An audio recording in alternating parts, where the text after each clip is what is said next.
Hello friends, in the series on the income tax cases, today we will discuss a case which is related to section 14A disallowance and at the same time the issue that if the disallowance under section 14A is done, whether the amount of disallowance will be added to the book profits for calculating the minimum alternate tax under section 115JB. This issue has been taken up by Delhi High Court in the case of Principal Commissioner of Income Tax versus Moonstar Securities Trading and Finance Company Private Limited.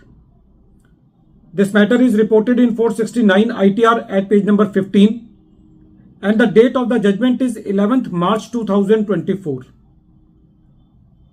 As all we know that there is a lot of litigation as far as section 14A is concerned, and the similar amount of litigation is there as far as the minimum alternate tax that is to be calculated under section 115JB. So the amount of or the litigation comes to a height when both the sections crosses each other in any matter. So this is the perfect example of that thing. The issue before Delhi High Court in the present case was that if the disallowance under section 14A is done, whether the amount of disallowance will be added to the book profits for calculating the minimum alternate tax under section 115JB. When this matter was heard by Delhi High Court said that section 115JB considers book profits as total income of the assessee which is calculated post authorized adjustments to the profit as shown by the audited profit and loss account. And clause F of explanation 1 to section 115JB talks about the various expenditures which are related to the income which is shown under section 10, 11, 12 except under subclause 38. This clause F to explanation 1 to section 115JB talks about these expenditures to be added back to the book profit for calculating the minimum alternate tax.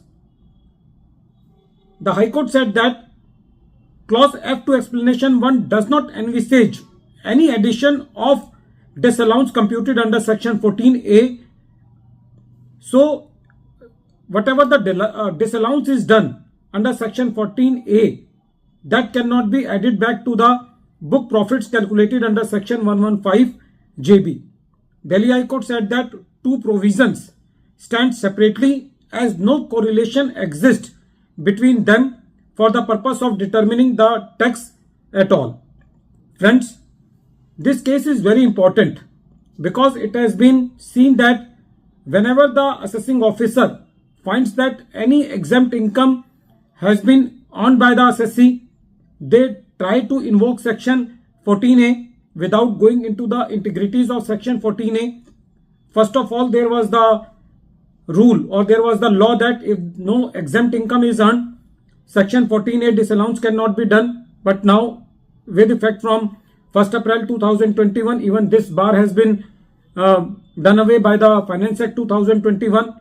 Now the addition under section 14A can be done even if the assessee is not earning any exempt income, because the concept is that if any expense is done for earning the exempt income, even if that income is not earned, that expenses will be added back. So if some expenses are added back into the income of the assessee under section 14A, that is those expenses which are incurred for earning the exempt income, those expenses cannot be added to the book profits for calculating the minimum alternate tax under section 115JB. Friends, at the end of this video, once again I am repeating the name of the case. The name of the case is Principal Commissioner of Income Tax versus Moonstar Securities Trading and Finance Company Private Limited, and this case is reported in 469 ITR at page number 15 and the date of the judgment is 11th March 2024. Thank you, friends.